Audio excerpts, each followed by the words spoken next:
Hey, what's up, everybody?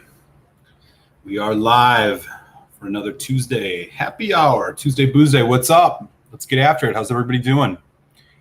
Kicking things off with a little Boona tonight. Man, we got some folks in the chat already. How's everybody doing? Hey. And I'm getting feedback because I got YouTube open again. This is a common occurrence, y'all. I feel like the chat is easier to watch on the YouTube stream than it is on this tool I'm using called StreamYard, which is a little bit of a pain. But no worries. It's summertime, which means whatever every other season means. Let's have a couple of whiskeys. Let's get into it. What's going on? So I got a couple things on the bar tonight. But first, let me say hi to the folks who are hopping in early. As always, Mr. French coming in hot. Always the first person in the chat. What's up, buddy? Although you weren't last week. Got some of that Dalwhinnie Distillery Edition in hand. Distillery Edition. Oh, is that the Distiller's Edition or Distillery? Maybe you can clarify. Either way, can't say I've had either of them, but sounds good. Lost Cause. What's up, buddy? How's it going? What's on the list tonight? I'll have to pour in the same direction. Well, I got a bunch of stuff on the list tonight. Here's what's going on. Starting things off with a little classic Boona 12. This is like the older bottling, but it's not like an old bottling, if you know what I'm saying. Before they changed the label, I got some of that. A little bit after that, I just cracked this to record my 100th review today, so I'll tell you a little bit about my first thoughts on the new Highland Park, 21 years old. And then a little bit later, I got a really, really cool update to share with everybody about the continuing saga going into week 6 of the Glen Scotia Distillery hand-filled bottle. You're going to want to hang around to hear this. I'll share it probably towards the bottom of the hour, but really cool update on the story if y'all have been following it. So I'll have a lot to share there. That'll be awesome. But yeah, man, just enjoying some Boona 12. One of my kind of increasingly favorite starter drams. As y'all know, I love myself the Boona 18. Man, the Boona 12 can't go wrong. Just delicious stuff. So got a bunch of stuff on. If you got some sherry aged stuff with a little bit of smoke, Lost Cause, let's hear about it, man. Pop it in. Get some of that in the glass. Let's chat. Folks saying hi. Hey, Donner Pass is in the house. Coming in early. Oh, rare day off on a Tuesday. Nice day to watch and drink. Hey, especially the drink part, right? Slancha Donner. How are you, buddy? Andrew Page. Mark Stengel's in the house. Daniel's in the house. What's up? How's everybody doing? Donner's got his hands on a Knock 24. Probably won't open until the holidays, but really looking for it. Oh, yeah. That a Knock 24, diamond in the rough, buddy. Not only a stellar dram in its own right, but really good price. About a month and a half ago, 2 months, I did on the Tuesday happy hour, I did a live uncork. I don't know if I uncorked it. I tried all three of some age statement stuff in their core range. I did the 12, the 18, and the 24. 24 is the clear winner, and man, that's like sub $200 in some places, right around $200. Fantastic pour, man. You'll enjoy that. Going big tonight, says Lost Cause.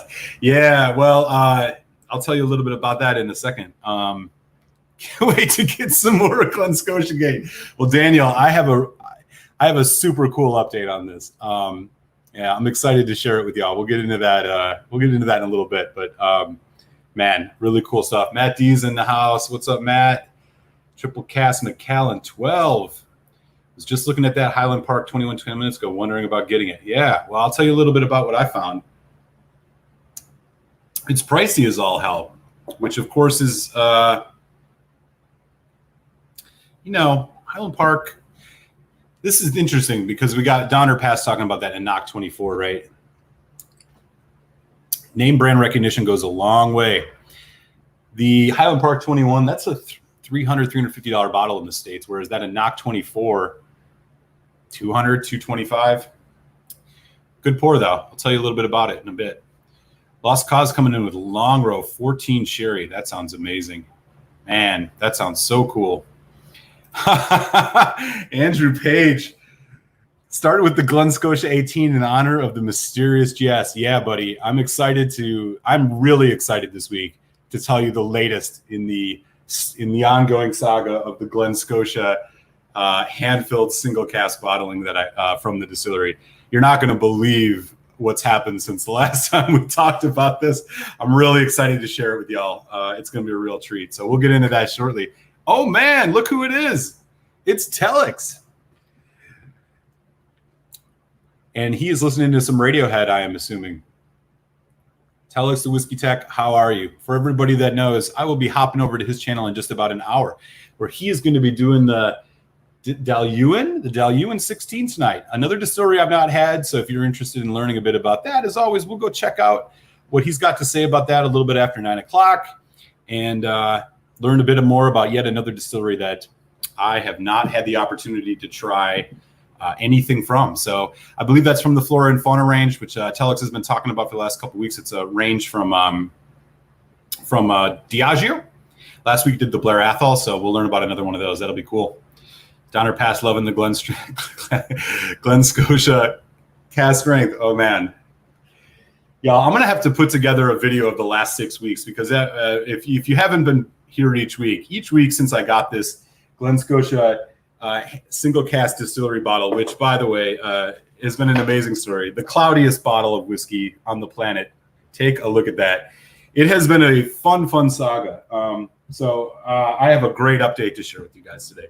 And eventually I will have to put that all into one video because it has been too much fun chatting with y'all about this. So we'll get into that in about, I don't know, 15, 20 minutes. In the meantime, I'm going to get some of this Highland Park 21 in the glass, let this rest a little bit while we chat on this Bunnahabhain 12. Bunna 12 is interesting. Now, I'm not exactly sure that I would describe it as a starter whiskey simply because it does have so much heavy flavor, right? But for some reason, man, it's really been hitting the spot today, despite the warm weather we're having here in Philly. We've upwards of 90 degrees. So, maybe it's just having a weird day, but man, really good pour. Glen Scotia. Yeah. It's going to be worth it, though. It's going to be worth it. Oh, man. Highland Park 1266 single first European oak sherry hogshead. Looks like a bottle of molasses. Yeah. That's amazing. Is that one of those from that single cask series? I have one of those. It's a 12.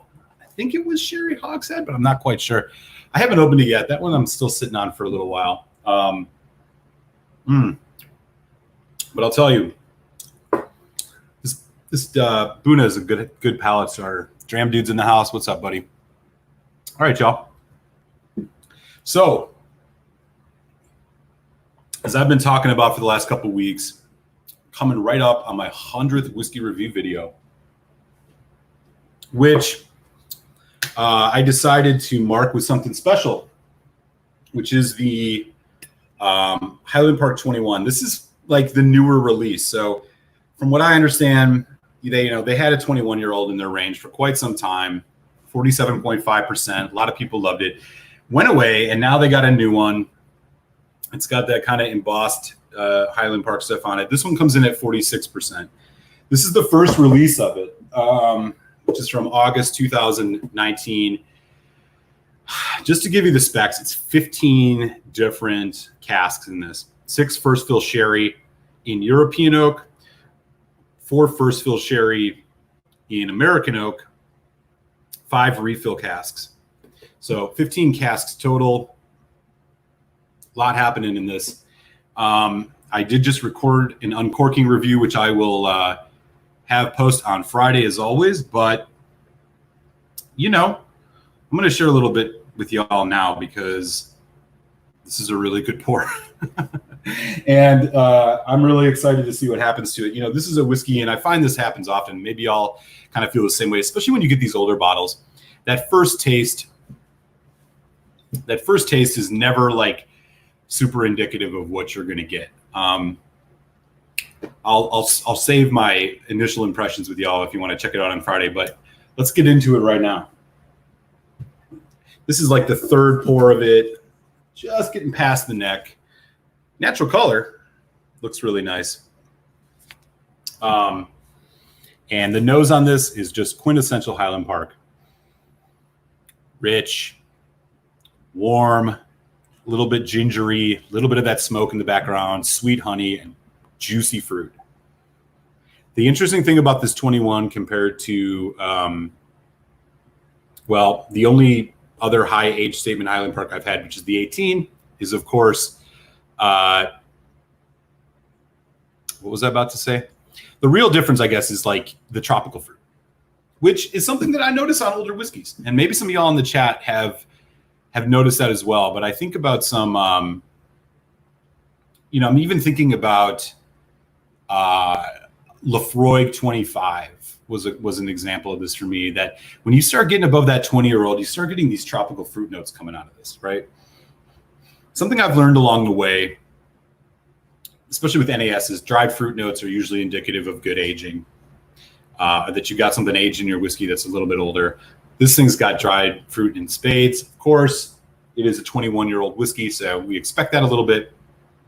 But the nose on this, subtle, complex, well-rounded, kind of what you would expect from a 21-year-old whiskey. To be honest, in a lot of ways, other than the tropical fruit note, this does remind me a bit of the Highland Park 18, which I know is a favorite of a lot of folks. But I'll give it a sip here. You know what? First, I should probably clean the palate, right? And while I get into this, would love to hear what you guys are sipping on tonight, or what your favorite Highland Park is. Highland Park is one of those distilleries I've went back and forth on for quite some time, but all right, let's give it a taste.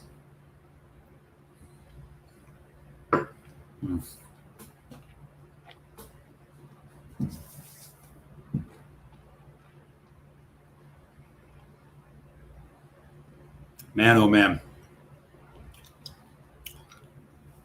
Oily. It's like, it's super viscous, but the flavors are subtle. Nothing pops out immediately when it hits you. You get some of that nice sherry influenced juicy fruit, apple, melon. And then the tropical fruit comes in, pineapple, I don't know, maybe mango or something like that. More melon. And the spice kick, ginger, nutmeg, just, and it gets bigger. The flavor actually gets bigger as it develops and goes into the finish, which leaves you with this nice kind of amaretto, almond,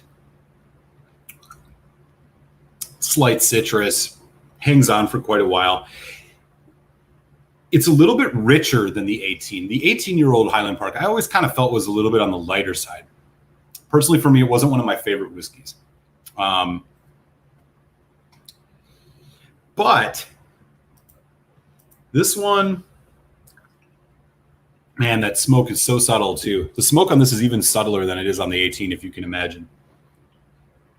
It's a really good pour, y'all. It's a really good pour. I bought this specifically because I wanted to do something special for my 100th review. And I'll tell you this much. My general feeling on it, this is really good. Is it better than the 18? Yeah. Is it $150 to $200 better than the Highland Park 18? Nah. I mean, you're paying for 3 more years. Yeah, it's 15 different casks in this specific maturation. But this is a 300 at cheapest that I've seen in the US. I've seen it many more places up to 350. $350 for this Highland Park 21. Now, yeah, it's 46% ABV, but I think about some whiskeys that I've bought, and it is small. The amount of whiskeys I've purchased that are at like that $300 range. I can count on one hand. Glen 25, Bruichladdich Black Art, Lafroig 25. This is not Glen 25 or Bruichladdich Black Art.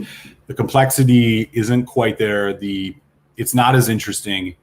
And so I'm like on the fence here. Like, if you're a Highland Park lover and you just love their profile, this is a fantastic pour. And honestly, like, let's be real, the Highland Park 25 is like so damn expensive that like I can't even imagine many folks are out buying this, you know.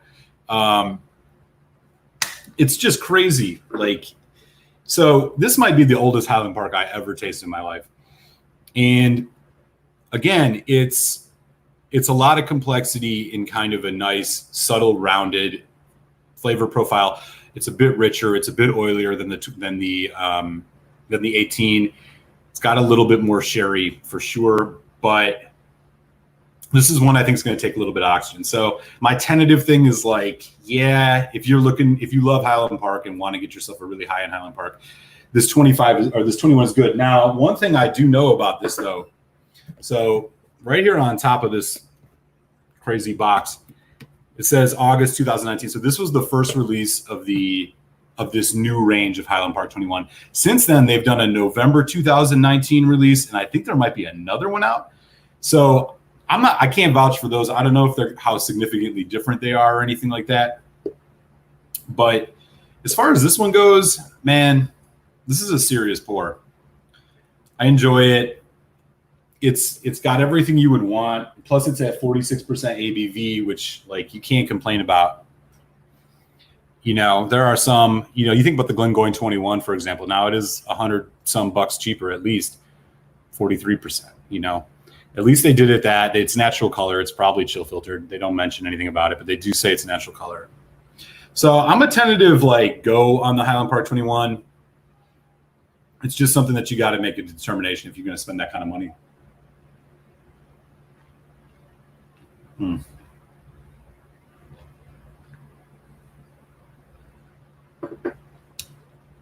Yeah, probably the best Highland Park I've had. Be curious if anybody's had that. Anyways, let me catch up on the chat. As I mentioned, give me about 15 minutes. We're going to go into the week 6 update on the Glen Scotia single cask hand-filled bottle from the distillery. I have an exciting update to tell you about the developments that have happened since last week with this bottle. So sit tight. We'll get to it in a second. But first, let me catch up on the chat, y'all. What's going on tonight? We got 17 folks in the house. Hope everybody's Tuesday is going well. We raise a glass to the new folks that have joined since I last checked. What's up, everybody? Donner Pass, 100 reviews and almost 500 subs. Yeah, thanks, man. We're getting close. We're getting close. Lost Cause. Yeah, totally agree with you on that. And that's why when I do these uncorking reviews, which is what my Highland Park 21 review that drops Friday will be, I usually just do a preliminary final score. Like, I don't want to say definitively that's where it's at because it's going to take some time. I literally just popped the cork, poured it, let it sit for a couple minutes and drank it. I'll hopefully, if I don't drink this whole bottle, come back to this in like 6 weeks or 6 months, see what's happened to it. I mean, that's where you're really going to be able to tell. So I like to keep it preliminary. But, so far so good with this 21-year-old Highland Park. What's up, Ben? How you doing, buddy? You didn't miss much, man. We're just getting into it. What you drinking tonight, bud? Yeah. What's up, Mike? Whiskey friends in the house, too. How you doing, Alan? Nice to see you, man. What time is it for you over in Scotland, England? God, it's going to be like 2 a.m.? My man. Hope you're doing well, buddy. Donner Pass has got a nice glass. Old Particular Balmenic 11, 59.3% refill hogshead. That sounds nice. I have not had that before. Would love to learn about it. Emily Chambers, what's up? That's not a subtle face. How you doing, Emily? Happy Tuesday. Nah, man, it's like subtly intense. Maybe that's the way. It ain't like bitter face like it's a Ardbeg or something like that. Too funny. Hope you're doing well. All right. Telex, 15 casks. No wonder it's so expensive. Yeah, right. I mean, 15 different casks married together for that Highland Park 21. I mean, that's crazy. I don't know if the newer batch releases of this are the same, but this was the inaugural. And yeah, 15, 6 X Sherry European, 5 X First Fill American Sherry, and then 5 refills. That's a lot happening. Man, that's what you're sipping on tonight? Ardbeg Dark Cove CR. Man, I had one glass of that once at a bar. That's a serious Ardbeg. That's probably the best Ardbeg I've had. I've not had any of those older age statement ones, so I can't really, maybe those are better, but I'm not sure. That's a great pour. I hope you're enjoying that, Alan. You can't find a bottle of that anywhere anymore. 30 minutes between getting off work. Just got out of the shower and need to eat supper, he says. Right on. Fuzzy cask update. Yeah, it's coming. 10 more minutes. I'll get to it at the bottom of the hour for sure. Oh, Ben picked up the Buna 12 for Father's Day. 50 Canadian, other 11. It's tempting. Yeah, man. The Buna 15 is fantastic, or the Buna 12 is fantastic. Finish is short, but man, I think that might be the next. This might be the next whiskey I review. I haven't done a Buna yet this year. Now that I recall, I really think the 12 is fantastic. Probably one of the better 12-year-olds you can get your hands on. Honestly, that's a really, really good pour. I love the nose on it. It reminds me of like an old bookstore, and then this kind of fruit note comes in. It's got this kind of mustiness, it's kind of dampness. All Bunas do to some degree. I mean, the Buna 18, I still think. Again, I haven't had the Buna 25, which is way outside my price range, but that Buna 18 is stellar. I think that was on one of my whiskeys, in my top 5 whiskeys last year. Oh man, the nose on this just gets better and better. It's like gingerbread with some like pineapple upside down cake or whatever that stuff is called. A little bit of saltiness. All right, y'all. I'm not going to bury the lead much longer. Let's get into this. All right, so Mr. Cloudy. As you all remember, 6 weeks now ago, I got this bottle of Glen Scotia shipped to me from overseas. It is a single cask, 10-year-old bottling, basically sherry and peat, hand-signed, hand-filled at the distillery. As I mentioned to you when I cracked this open on the happy hour or whenever that was, 6 weeks ago now, this had one of the funkiest noses I've ever had.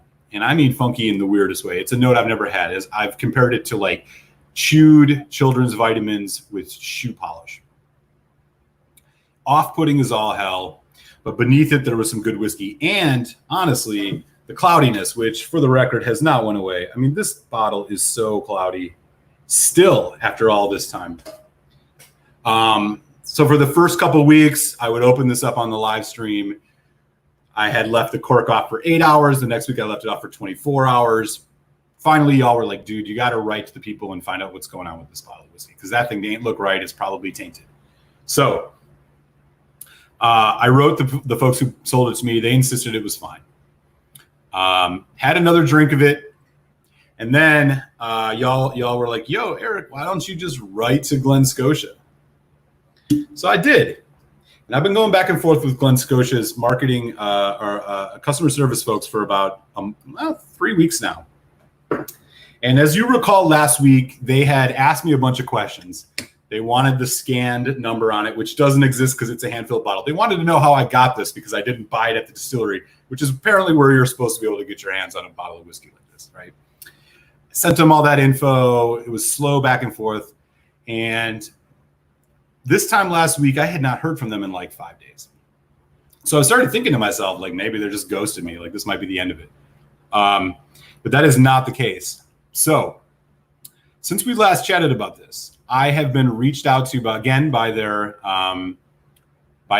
customer service, and they said they have not said anything directly about the bottle, but they said we would love to set up a live Zoom call with you and the 2 head distillers of Glen Scotia to talk about the whiskey that they make, learn about Glen Scotia, talk about the bottle you have, learn about their process, and we want to send you a bottle of whiskey, including willing to send you a bottle of Glen Scotia 15, which was my whiskey of the year last year.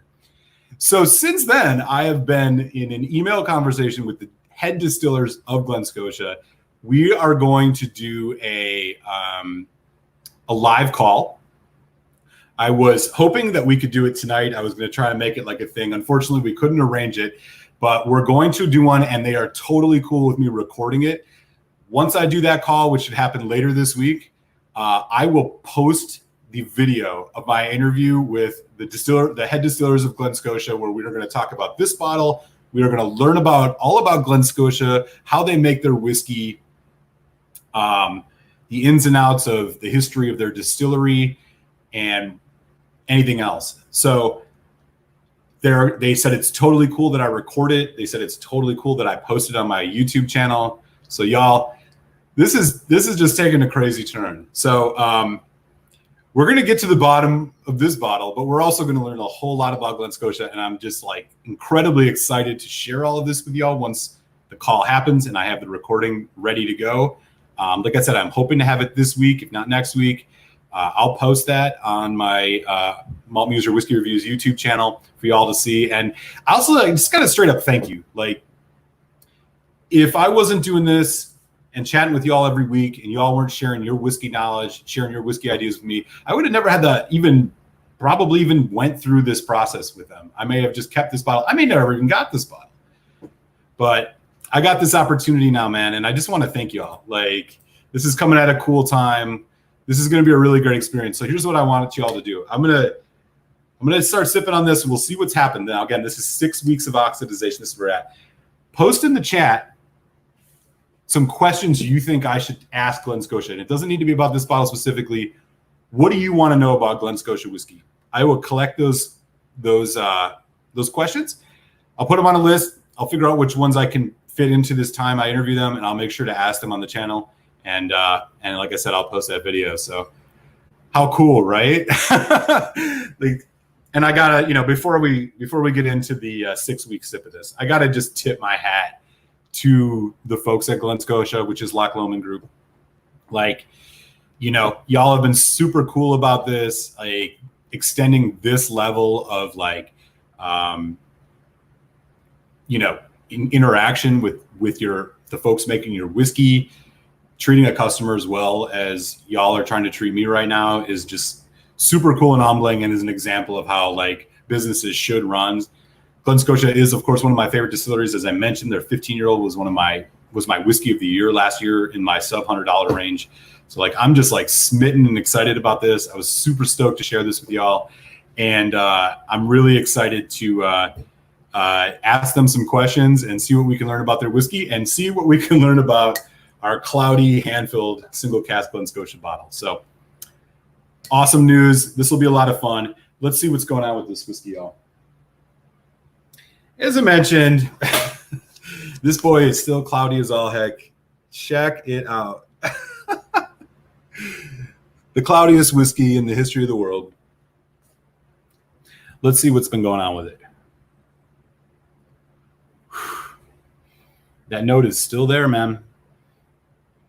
As I've told you, there's good whiskey underneath it, and I can smell it. There's a nice, heavily fruity sherry whiskey right beneath this with a little bit of smoke. As I said from the onset, it could simply be that the note in this, it has to do with the way they age their whiskey, and it's just something I've never picked up. But as y'all have said over the last couple of weeks, there just might be something totally off about this. Who knows? But I can tell you it's still there. It's almost taken on like a saline, quasi-chlorine saltwater note. But beneath it, rich ginger, bourbony, vanilla spice, that dank warehouse. Man, it's still there though. And as I've mentioned, the reason I didn't actually do anything else to this whiskey this week is just because I want to keep it intact for when I chat with them. But as I told you, I'm gonna bag up at least 3 samples of this, and on one of these live streams in the next couple of weeks, we'll figure out some way to like raffle it off or something like that, and I'll be sure to share some with y'all, because y'all have been with me on this for 6 weeks now. I want to make sure I send at least a couple of these, a couple of samples of this, so y'all can see what's going on with it. Anyways, we'll give it a taste and see what's going on.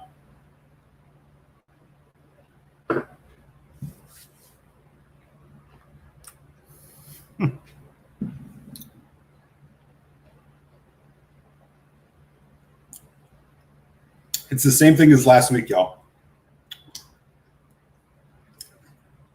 The nose is still funky in that, again, that off-putting way, that note that I can't describe. The palate initially is just so rich and intense. This is 56.3%. It's just heavy, delicious, man. The sherry notes are coming through. This rich kind of almond nuttiness. There's this vanilla bourbon note, but then it goes into the finish and it kind of just starts sliding back into that funky. Oh, yeah, it's just still there. I can't put my finger on it. Again, it's like chewable vitamins, like those kids' vitamins, chalky. I don't know. And it's hanging on still with that. It's still hanging on in the end. So there hasn't been much change, which I'm going to do my best to try to describe this to them when I get the chance to chat and see what they got to say. But boy, I've probably had over 200 whiskeys in my life, and I swear I've never had anything like this. It still tastes off. It hasn't diminished any more since it did last week. Now, of course, it's not as hardcore as it was that first 2 weeks that we had this, which y'all remember the look on my face. But yeah, it's wild. I'll put a little water on it. Let's catch up on the chat. Anyways, so I was super excited to share that with y'all. And like I said, once I get to record the video with them, I'll be sure to share it, as I'm super stoked to tell you guys all about, share all about what they have to say about Glen Scotia, which is just going to be amazing. All right.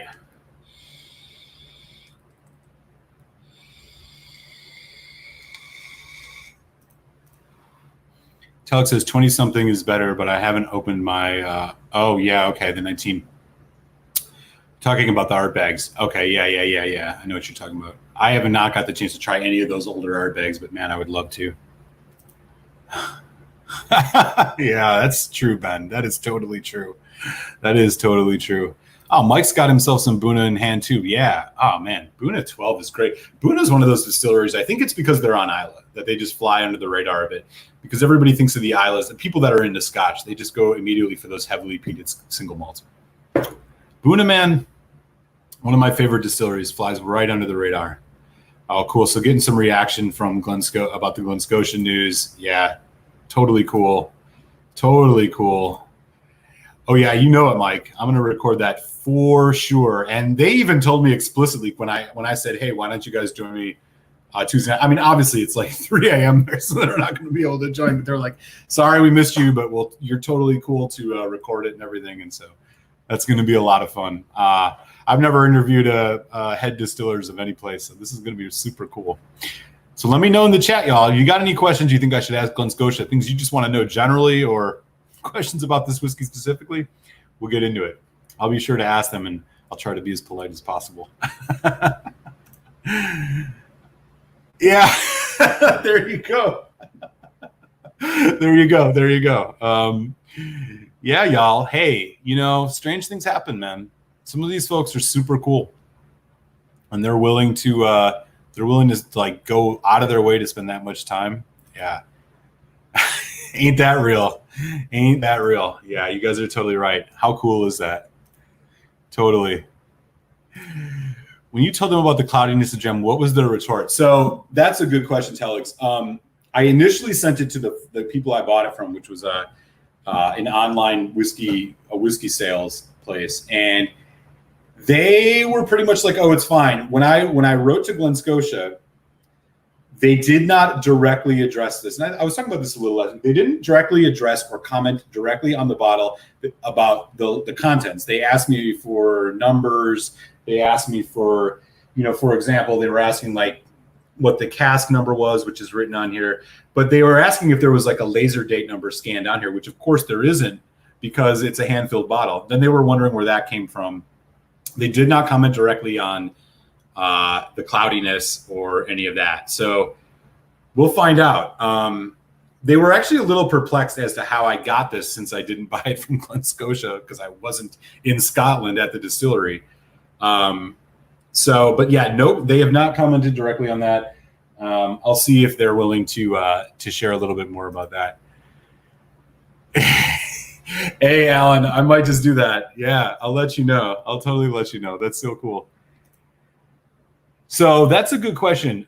They did ask me about the seal. And so when I got it, the only seal that was on it is what you see here. This was taped over, but it didn't have any like plastic wrapping around it. And as I've shown some folks, if you can see, there's this dark ring around the bottle, which is likely just sediment, but it kicks up when I do this. You can't see it, but it like flares up a bunch of sediment into the whiskey, which makes it cloudier still. I don't know what it is. It's like, it's something. I don't know. It's probably just residue from the cask. Again, this is a hand-filled bottle straight from a cask, so I'm not sure. But yeah, they haven't commented directly on what's in it. They did not comment on the seal, which I mentioned was only the tape over. It wasn't actually sealed. So we'll find out. I'm gonna definitely ask them about it, and I'm sure they'll tell me what they need to tell me. Yeah. Yeah, maybe. I'm not sure. I'm not sure what. I mean, I'm sure that they didn't say anything directly about it. So I'm going to make sure to write out, a specific question and ask them, like, is this what you expect from a whiskey? Now, they may not comment on it. I don't know. We'll see. Yeah, do get your hands on the Glen Scotia 15 if you can. It was my favorite whiskey last year. It's awesome. It's an absolutely awesome, and it's at a great price, which is what put it over the top for me.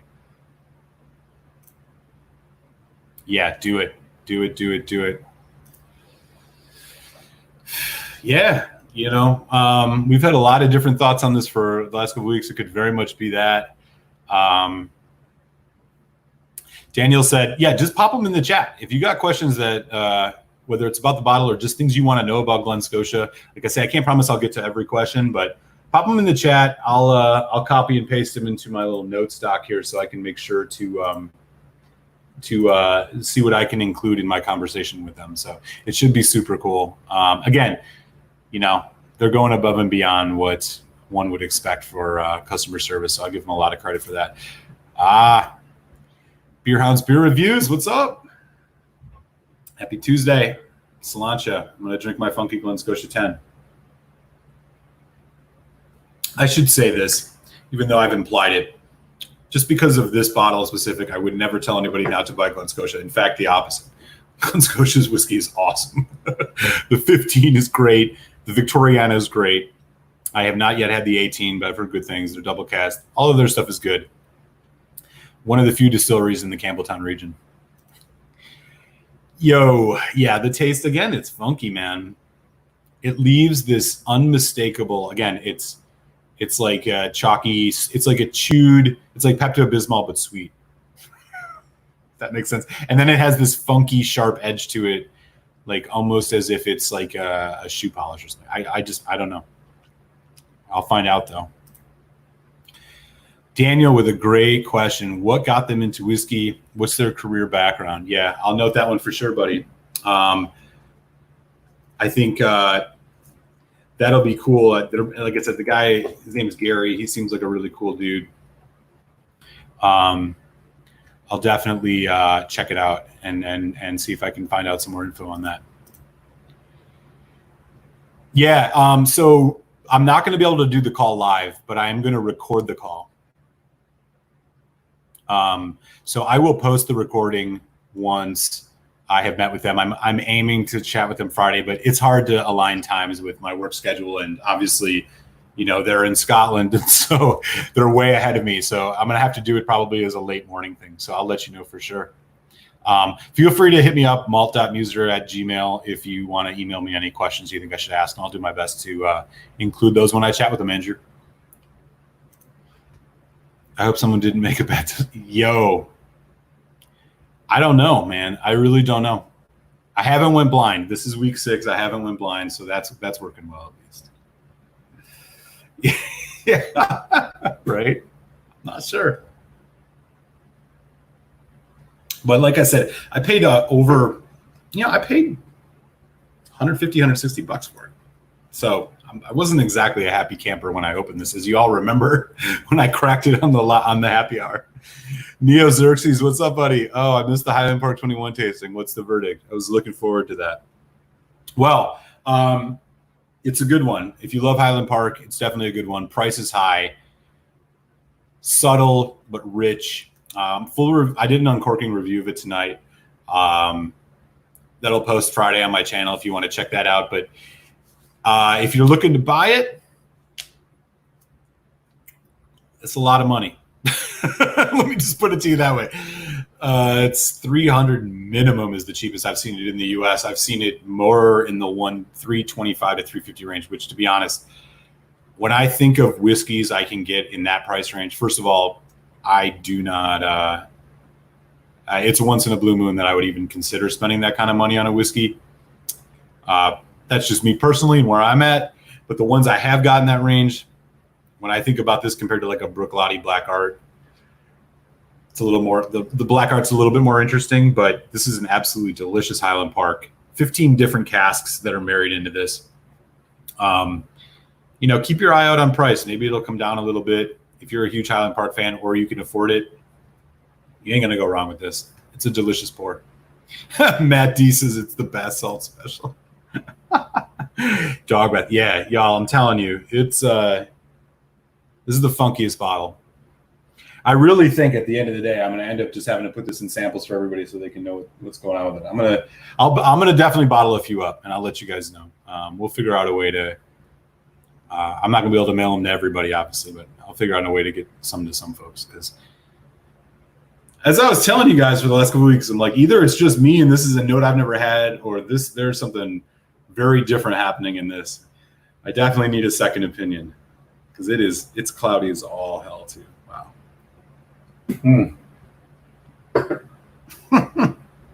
Anyways, so yeah, keep coming at me if any of you guys have questions for Glen Scotia. I'm hoping, like I said, in the next week or two, I'm going to have a video chat with them and I'll be able to ask them pretty much any questions I can in a short period of time. So if you got interesting questions, you want to learn some things about Glen Scotia, let me know in the chat. I will try and ask their distillers, and we will. I will post that interview once I got video. In the meantime, that's a wrap for this week's Mr. Cloudy Glen Scotia update. Thanks, y'all. But let me know what you guys are sipping on. We still got about 15, 20 minutes before we hit that 9 o'clock hour, which means Telex will be going live shortly after.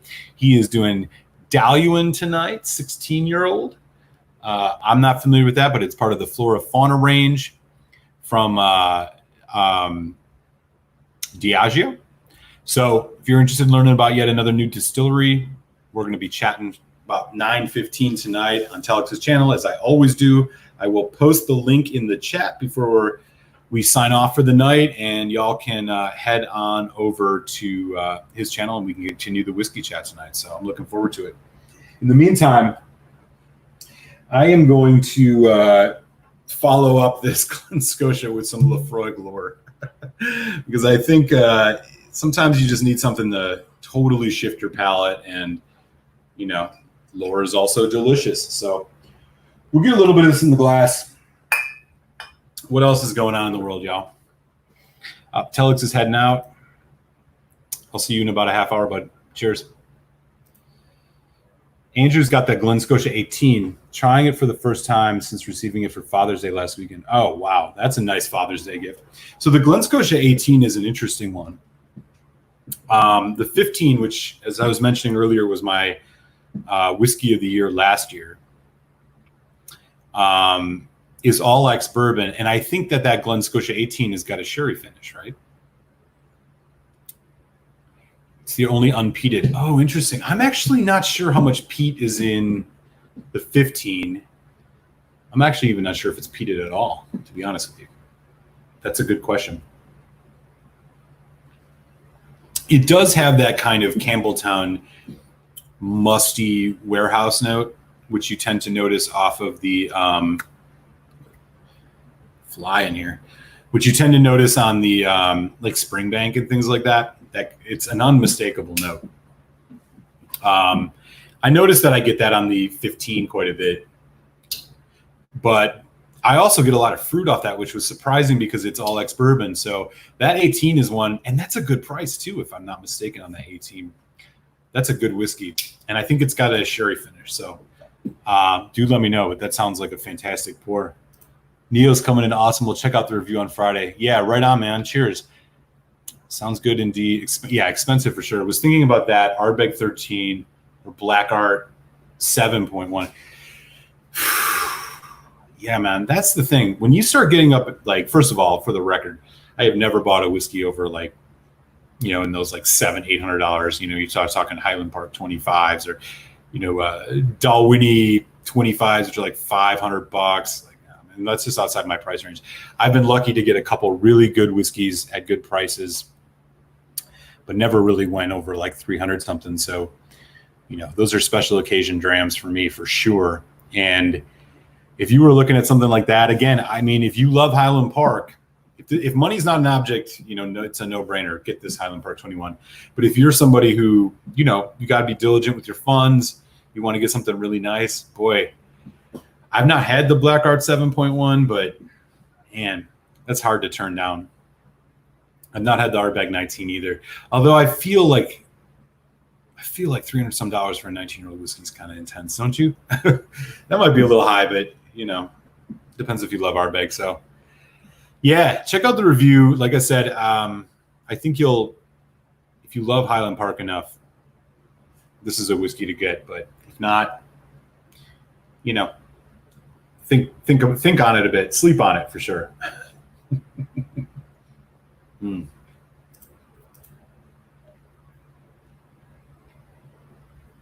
Craig Ellicky 23.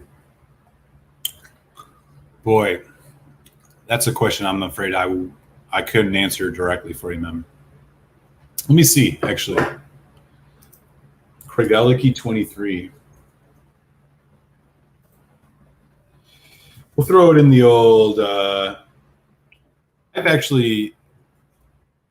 want to say that Telex might have an idea. If you join us later tonight, Daniel, Telex might actually have an opinion on that. I'm not entirely sure. As far as price goes, around these parts, Craig Ellicky, yeah, that's a good price. I'm seeing it for $250, $260, $270, $290. Yeah, I don't think you're going to find it much cheaper than $240, but you know, Craig Ellicky is quite a unique pour. It's got it's got some bitterness to it, some savory. It's pretty sharp. I mean, I've only had it at the 13, but not exactly a starter whiskey. So depending on where you're at, I don't know. That's quite an investment. If you've had a lot of other whiskeys in that price range, maybe that's the way to go. But that's all I know about it. Buy a BTL. Not sure what that one is. Give me some more deets on that, buddy. Yeah, decent price. Yeah, for sure. 230 to 240. I mean, honestly, for any whiskey that's in that 200 or, you know, 20, anything you find that are single malts in that 24-year, 23-year, 25-year, you find something for $200, $250. You're hard pressed to find, you know, a lot of them in that range. So they might be worth it. As we were talking about earlier on the show tonight, the Enoch 24 is a diamond in the rough. You want to get a really good aged whiskey at a cheap price, look at that one. But if you end up getting that Craig Ellicky, let us know. I would be definitely interested in knowing about that. I mean, that's a good price. Brick Lottie puts out some really interesting stuff. Always so hard. Yeah, Brick Lottie has they have so much stuff in their range. My God, it's hard to even keep up with most of it. I really like. What's the most recent Brick Lottie I've had? Port Charlotte. The Port Charlotte 10, which came out last year, which is like their 10-year-old. They finally went to an age statement on their peated range, which is great. Octomore stuff is good, but it's super expensive. They do good stuff though. Oh, the Port Charlotte MRC01 is awesome. That one you'll find in that like 140 range. It's got a wine. I think it's got a Spanish wine finish. It's an NAS. It's probably about 8 years old, but super good. And all of their stuff is like, I don't think I've ever seen a Port Charlotte or a Brook Lottie for that matter, like less than 50% ABV. You gotta give them props for that. Yeah, totally. The black art. So the thing about the black art is that it's not peated. The black art stuff, the black art 4.1, which was the last one that the old master distiller Brook Lottie did, Jim McEwen, before he left to open up Ardenthoe, is the best whiskey I've ever had, hands down. It's not even close. The newer black arts are their new master distiller or head distiller, whatever you want to call it. I've never had any of them, but I'm sure they're all freaking amazing. If they're anything like the black art 4.1, man, that whiskey is mind-blowing. I've never had anything as complex, as interesting as that one, and like it changes on you every time. I can't imagine any of the black art stuff that you find now is bad. And so it's really just a question of price, hunt around for a little bit of it. Really good stuff.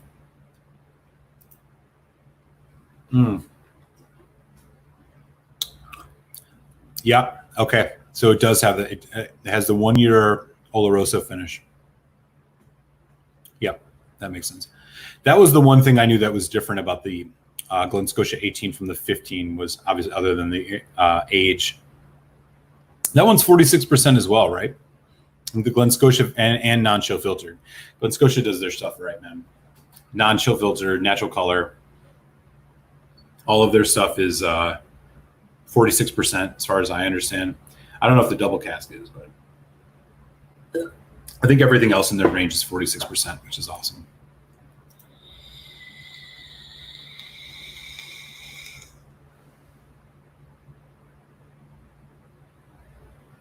Boy, those are some good choices. I don't know. What do y'all think? PC10, the Chag 10, the Tochek. I think at the price, the Chag 10 is probably the Chag 10 is really good. Boy, that Port Charlotte 10 though, man. Yeah. You can't go wrong with if those are all the same price, you can't go wrong. If the PC 10 is like $10 more, $20 more, go for the Chag. But man, the Port Charlotte 10, especially if you've never had the Port Charlotte Scottish barley or Isla barley, man, that Port Charlotte 10 is so good. Those are both good pours. You can't go wrong with any of three of those. Although I don't know about the Buna. I haven't had the Buna, but I'm sure it's solid. But yeah, the PC 10 and the Chag 10 are both really, really good.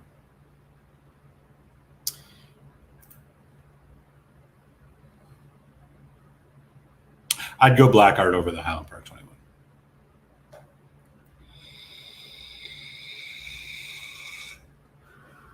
Even though I've not had any of the newer Black Arts, I think they'll be as good, if not a little bit better. The Black Art 4.1, let me just take a look real quick. ABV on this. So the Black Art 4.1, this one, 23 years. This one is, let's see, what's the ABV on this? So I'm gonna have to open it. 49.2%.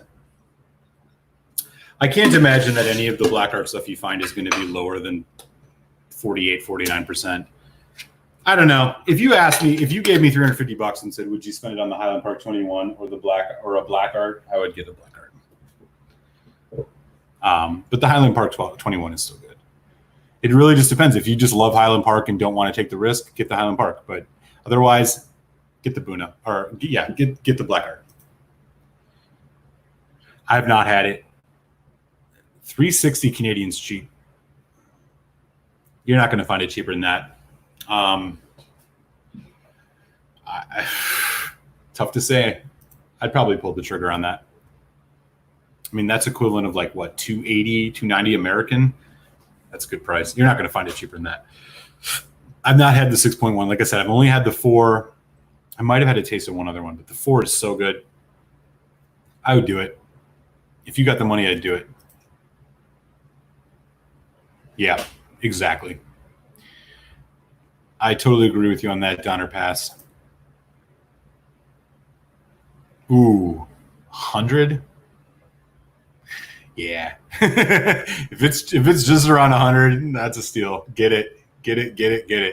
There aren't that many of them, and that's not going to be one you're going to be able to find forever. It's a really good pour. Really good pour. Donner would go with the Buna, with the Port Charlotte 10 out of those three. Yeah. That's kind of where I'm rolling on it too.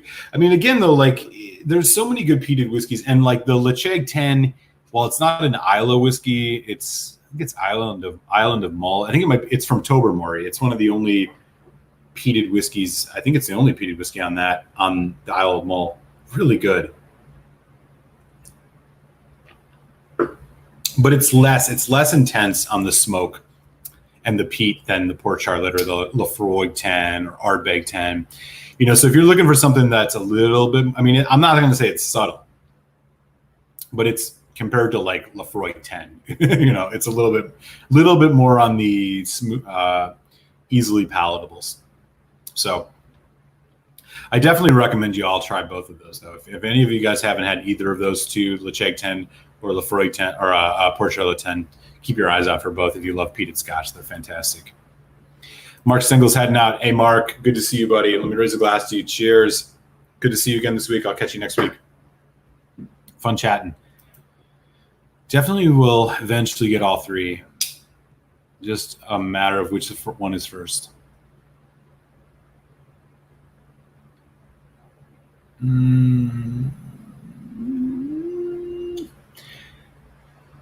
Have you had the Lafroig 10 and the Ardbeg 10? If you have, I'd say get Port Charlotte 10. If you haven't had the Ardbeg 10 or the Lafroig 10, get the Lecheg. And the reason I'd say that is just because the Lafroig and the Port Charlotte or the Lafroig and the Ardbeg are just like so smoky and peaty that if you're looking for that, the Lecheg 10 might be a minor letdown in that respect, whereas the Port Charlotte will hold tight. If those aren't whiskeys you've had much time with, I would say get the Lecheg 10 first. And if you're not looking for a heavy smoke bomb and something that's just heavily peated, get the Lecheg 10. But if you're looking to kind of just follow in the footsteps of an Ardbeg 10 or a Lafroig 10, get the Port Charlotte. Yeah, for sure. I was curious about the Buna check myself. Never had it. Even the Buna 12 isn't really my style. I can recognize its quality. Yeah, right on.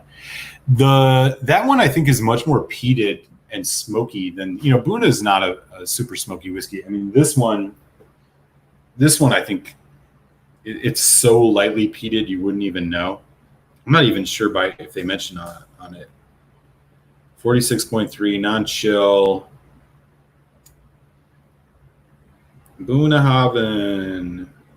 Yeah, they barely even mention smoke on this. They actually don't. It's quite distinct from other Isla. Yeah, they're actually trying to say this is not like other Isla whiskeys. There is no mention. And then this is an older label, but there's no mention on here at all about smoke. Yeah. I mean, you barely notice it in Buna. I know that they have a couple other releases that are more forward on that, but Lost Cause. Get a Bowmore 10, Dorismore Cask Strength First Fill Bourbon. Boy, I've never heard of that one. That's interesting. Bowmore is not a distillery that I have had enough positive experiences with, but I know that there's a lot of good Bowmores out there I've not had. I mean, I've had their 12, or is it their 10? Their 10 or their 12, and their 15 darkest, which none of them I thought were all that interesting. They also had I have an independent bottling Bowmore 15, which I think is pretty good, but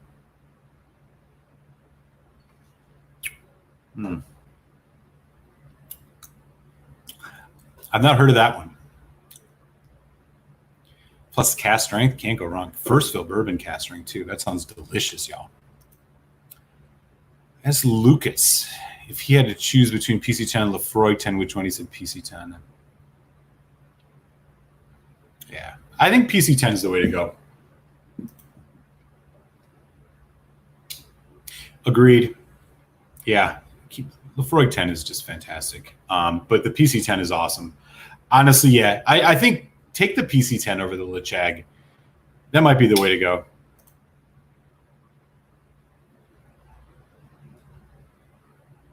Ooh, that's a nice mix. I might go Ardbeg Ugadal 100%, or maybe I would go Ugadal 75%, Lagavulin Distillers Edition 25%. But I'm digging that Donner Pass. That's a nice mix, man. Yeah, get a little bit of like extra pop and peat smoke on the Buna 12. That sounds awesome. All right, y'all. So just a quick update. As I mentioned to you a little earlier, our good friend Telex the Whiskey Tech is going to be reviewing tonight the Flora and Fauna Diageo release of Daluin 16-year-old. Not a distillery I've had any experience with, so we'll get the opportunity to, if you've never had it, learn about a new distillery about 10 minutes or so when I head over to do our weekly whiskey chat. I'll be sure to pop the link in the chat here when he goes live, and feel free to head on over if you guys are going to be sipping a little bit tonight and want to join us. It should be a lot of fun. We've been up at this for about 2 months now and always have a good time. So that'll be a lot of fun. In the meantime, I'll catch up on the rest of the chat here and still enjoying the Lafroig lore, which is a great palate cleanser, especially after a whiskey that doesn't quite land with you where you want it to. Man, I just love Lafroig. You just can't go wrong with it. All right, what's everybody chatting about?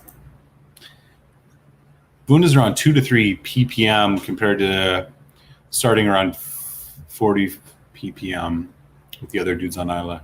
Yeah, so that's an interesting one. The ppm thing is interesting. Like, I know that the Octomore range from from Bruichladdich, is like 200 some ppm or something.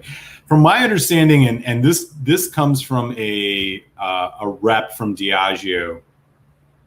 Again, it's just one rep and one person's opinion, but that basically once you get past like 30, 35 ppm, like we actually physically can't tell the difference.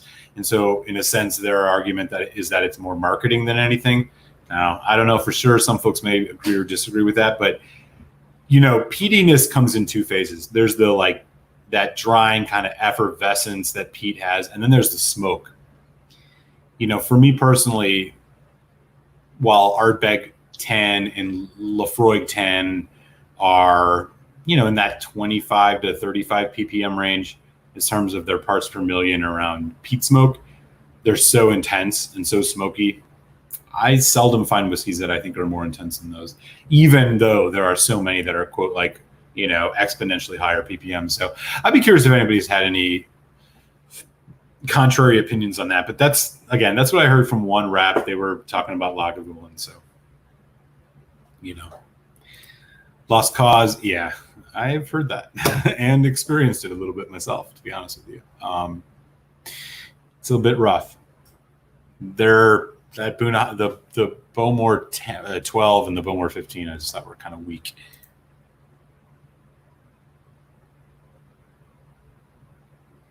Oh, interesting. Okay.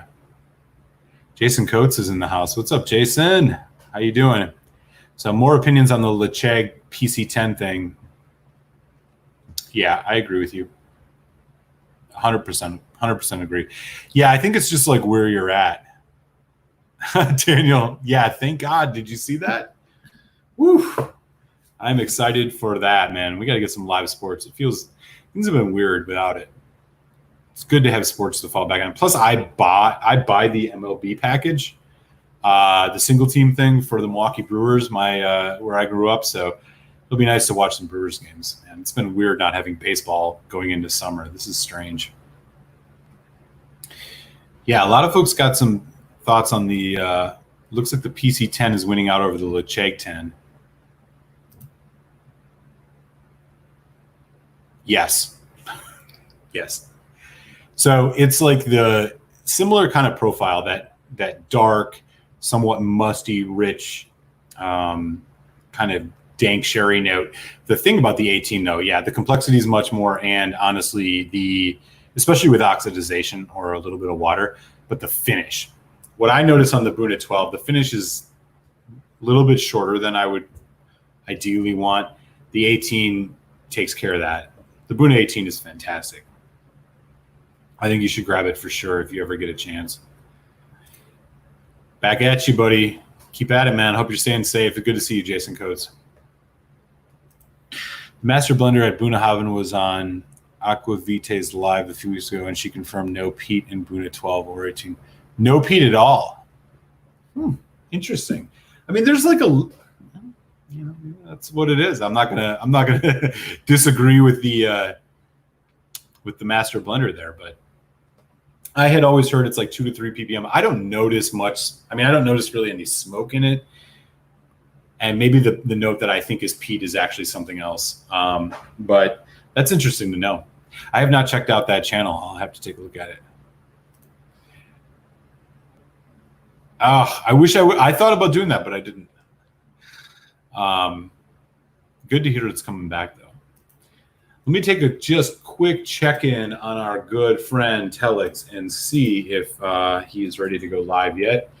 Usually right around this time. Nope, he's still doing his review right now, so I'll keep you guys posted. We'll have the live show starting probably in about 10-15 minutes. Wow. Yeah, to 25, the Buna 25. I'd be curious if anybody here's even had the Buna 25. It's like if you get the 18, otherwise you go straight to the 25, which is like a $400 or $500 bottle. Come on, man. Like they need to get a 21. Where's the Buna 21 for like 200? You know what I mean? Like we got to get something in that middle range. I'm gonna pour a bit more of this Buna 12 because I was really enjoying it. This is such a great pour.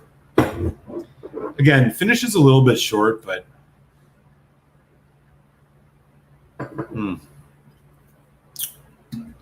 now that you all have said there's no peat in it, I wonder if that's going to influence my tasting of it. We'll see. It is a good bottle, though. And again, this one is one that ranges in price. Sometimes you can find this for like sub $50, which these days for a 12 is really good. Yeah, I don't get a lot of smoke. You just get that kind of, it's like this dark dampness. And then they have the sherry to the Buna that, I don't know, maybe it tricks you into thinking there's some smoke to it.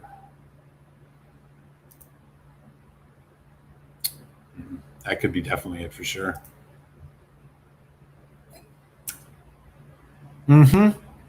Yeah, me too, Mike. I've heard that too, but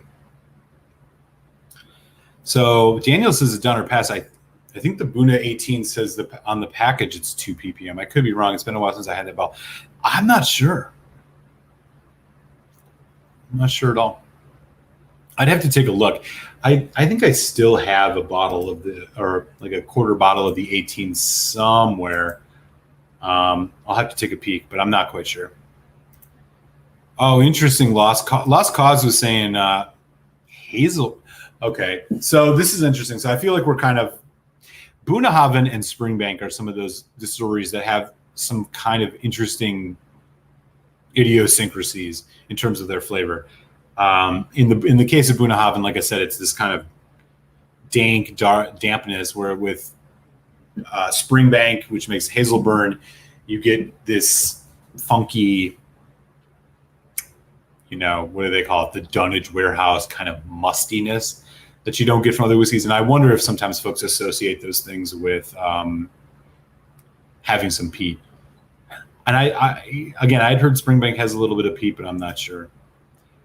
Kilholman claims the Loch Gorm peated water affects the flavor. Oh, interesting. I thought that you just used peated barley for all of the Kilholman stuff. I might be totally wrong about that.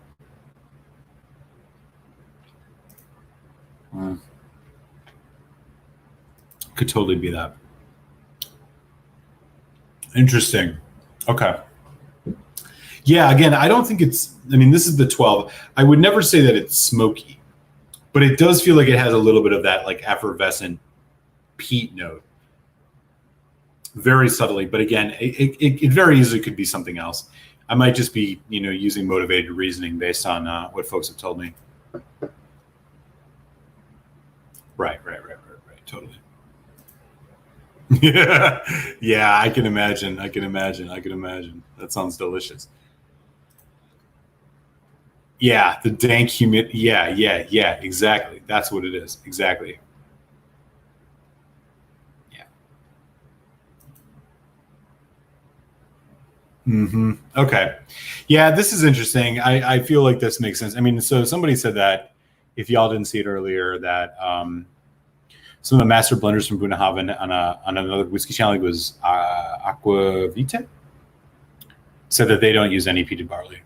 So it might just be residual, just like from the water source or something like that. Who knows?